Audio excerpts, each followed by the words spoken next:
Assalamualaikum teman-teman, selamat pagi. Ini jam setengah 7 lah, udah di ladang nih. Jadi pagi ini aku mau nerusin yang kemarin buang pelepah. Nah, inilah keadaan kapling-kapling di sini. Ini ladang teman-teman. Nah, ini seperti ini. Nah, ini seperti pohon-pohon yang lain kan, kelapa itu juga punya daun dan guguran. Nah, daun-daunnya itulah dikumpulin, ditumpuk biar nggak berserak di ladang. Manennya juga enak. Ini bersamaan juga sedang ada proses panen nih teman-teman. Ada Mas Muhtar di sana. Yuk kita mulailah biar cepat selesai. Kita ngambil hawa paginya ini. Kalau siang panas juga.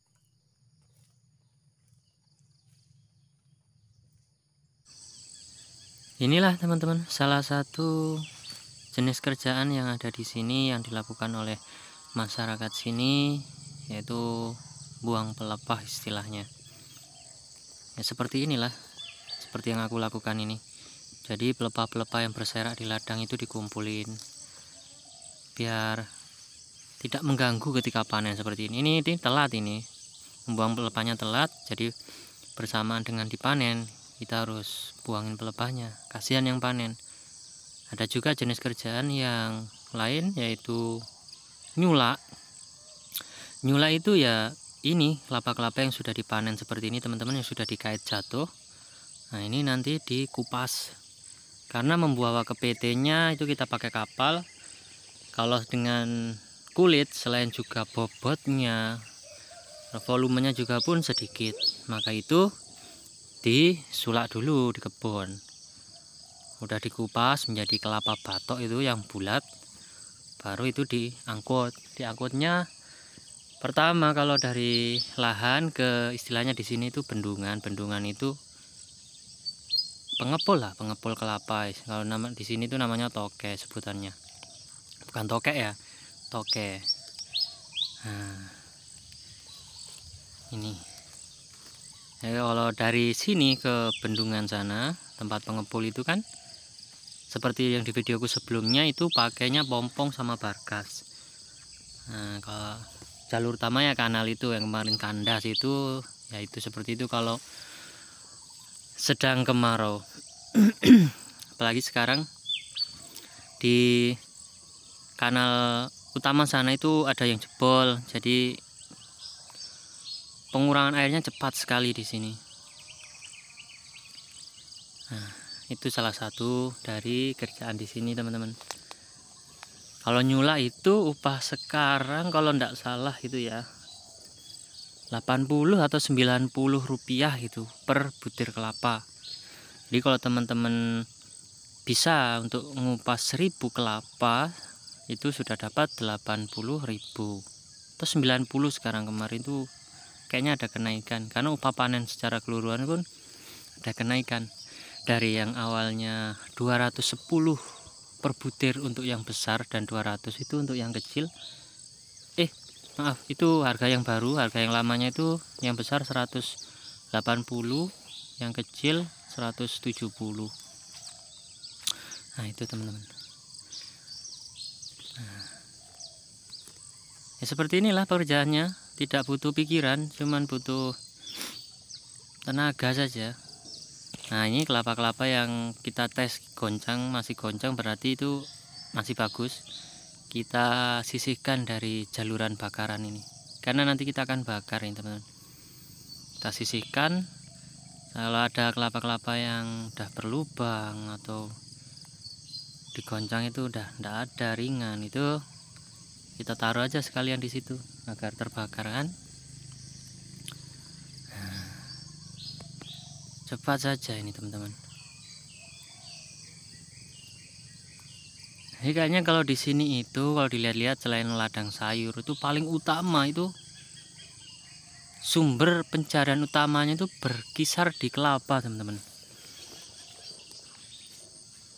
Roda ekonominya itu loh. Ya ada yang berdagang, ada yang berladang, ada ladang sayuran. Jadi kalau kemarin aku bilang komoditas itu utamanya lah, bukan satu-satunya komoditas, maksudnya komoditas utamanya, bahkan sampai bisa dikatakan itu satu-satunya komoditas, karena di sini pun ada pisang, ada pinang. Pinang itu laku pun dijual sekarang di sini. Ini harga per kilo sekarang itu kisaran per kilo kering pinang itu kisaran 8.000, 9.000, 8.000 kalau nggak salah kemarin terakhir itu. Nggak tahu sekarang. Nah itu kita goncang dulu teman-teman, kita goncang. Kalau yang keringan atau yang nggak ada bunyinya itu, kalau disulap pun nanti kemungkinan busuk, kemungkinan nggak ada isi. Nah itu ya udah dimasukin aja ke tumpukan bakaran biar ikut terbakar.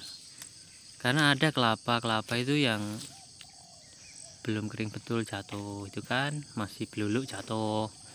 Ada juga kelapa yang bahkan mungkin udah besar, itu udah besar tapi nggak ada isinya, jadi cuma membesarkan sabut aja. Kalau disulap pun nggak ada. Nah, misalkan jatuh keringnya itu nggak bisa nunas, memang nggak ada di dalamnya. Ada pun kecil itu nggak berkembang, tapi besar secara sabut itu ada.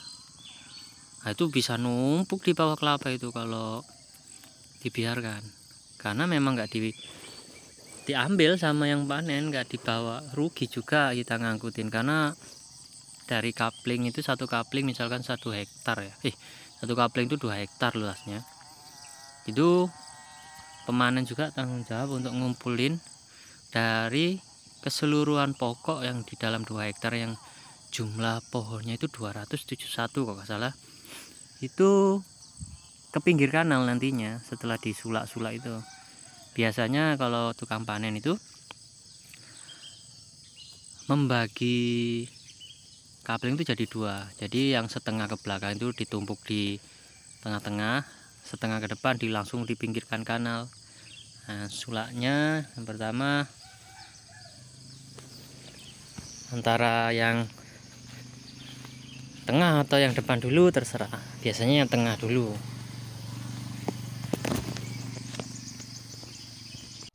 Kalau yang tengah sudah selesai, pindah yang tumpukan sebelah kanal, pinggir kanal. Nanti setelah itu dari yang tengah digabung jadi satu, terus ditransport itu dimuat di pompong itu, di bargas. Nah seperti itu teman-teman. Nah itu misalkan dalam satu kapling itu ada panenan 10.000 butir, biasanya sih 8.000-an kalau trip 3 bulan, dan 8.000 sekian, 7.000, 8.000, 9.000 itu misalkan lah gampangannya kita ngitung 10.000 satu kapling tuh, maka upah panen untuk tukang panennya itu sebutannya kapling itu kelapanya kecil semua, kalau kategori kecil kan 200 upah panennya, maka tukang panen udah dapat 2 juta teman-teman. 2 juta itu upahnya, 2 juta bersih itu. Kalau dia bisa mengerjakan itu dalam 10 hari, misalkan cepat kerjanya, maka dalam 10 hari itu dia dapat 2 juta itu. Nah, misalkan dia juga kewalahan, misalkan untuk nyulak kan, dia ngupahin orang. Nah, maka dari 2 juta yang dia dapat, sebagian untuk mengupah jumlah butir yang tidak dia sulak, maksudnya yang disulak, yang diupahkan sulak, disulak temennya gitu kan, yang disulak temennya misalkan 5.000, maka 5.000-nya itu dikali upah sulak 80 atau 80 lah, sebetulnya 80 kan, 80 kali 80 rupiah dikali 5.000 kan, berarti 58 40 400.000, potong 400.000 untuk upahnya temannya yang nyulak juga itu, yang bantu sulak. Nah seperti itulah teman-teman. Nah ini kan kaitannya, karena di sini di ladang ini proses juga manen. Nah, kalau teman-teman penasaran bagaimana cara panen di sini, bisa lihat videoku yang cara panen di kapling di sini teman-teman. Nah ini digoyang-goyang nih. Kadang ada yang hijau itu nggak goyang, nggak kocak, apa ya, nggak bunyi loh, nggak goncang nih, airnya nggak kubruk-kubruk. Itu kadang tukang panennya itu salah ngait yang terlalu muda, yang masih tegannya itu. Ya namanya juga ngait tinggi kan, kadang ada salahnya juga, nggak apa-apa. 1, 2 gitu kan nggak apa-apa. Nah, inilah kerjaan melepah ini ya memang begini aja sebenarnya. Nah, nanti setelah ngumpul semua, setelah numpuk gitu udah bersih, udah dapat sekian jalur, kita bakar teman-teman, biar ini bersih juga. Terus bakaran itu abunya bisa jadi penyubur untuk kelapanya. Nah ini agak semak memang ladang yang ini teman-teman. Nah ini ada salah satu kelapa yang mungkin di trip kemarin itu tidak ikut terbawa, atau ya mungkin seperti itu. Jadi dia udah tumbuh jadi tunas, jadi bibit. Nah ini kalau belum terlalu besar ya kita bawa juga, tukang panen bawa juga, itu disulak juga.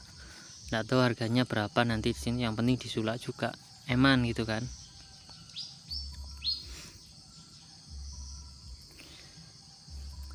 Di sini harga kelapa untuk saat ini, kemarin ada turun 100 tiap butirnya itu.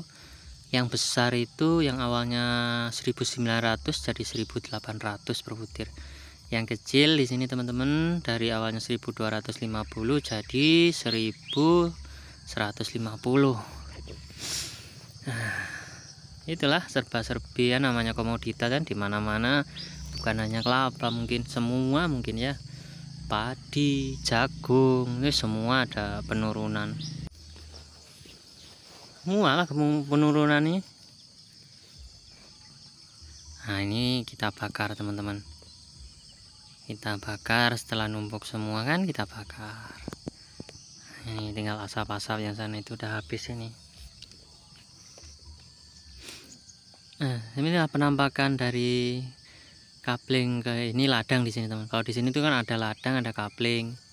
Kalau ladang itu luasnya sekitar ya mungkin 1/4 hektar, kalau setara dengan 4 ladang satu kapling itu ya 1/4 hektaran lah.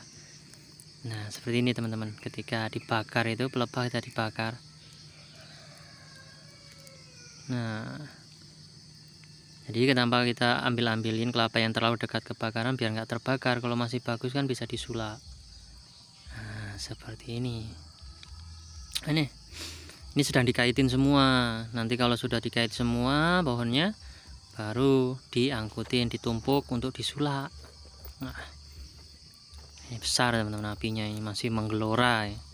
Masih bersemangat jiwa ini. Nah, cepat ini kalau pelepah kelapa ini bakar ini, kalau kering gemeretak sudah. Tapi harus hati-hati bakar di lahan gambut ini teman-teman, harus melihat cuaca kondisi. Kalau sedang kemarau panjang lebih baik tidak melakukan bakar-bakar. Kenapa? Karena tanah gambut itu bisa terbakar. Nah oke lah teman-teman, sampai ketemu di video selanjutnya ya. Salam dari pohon kelapa-kelapa di sini.